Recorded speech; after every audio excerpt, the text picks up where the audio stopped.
အားလုံးပဲမင်္ဂလာပါ JK Football Channel နဲ့ပြန်လည်ကြိုဆိုပါရစေကျွန်တော်ဒီနေ့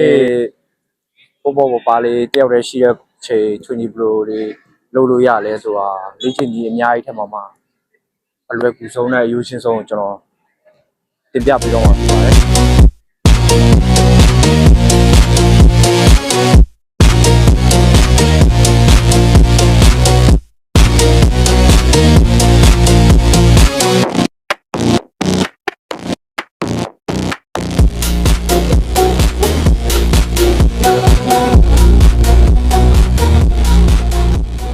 ကျွန်တော်ဗီဒီယိုလေးကိုအဆုံးဖြတ်ကြည့်ပြီးတော့အားလုံးကိုကျေးဇူးတင်ပါတယ်ကျွန်တော် channel လေးကို like and subscribe လုပ်ပေးဖို့အားလုံးကိုတောင်းဆိုချင်ပါတယ်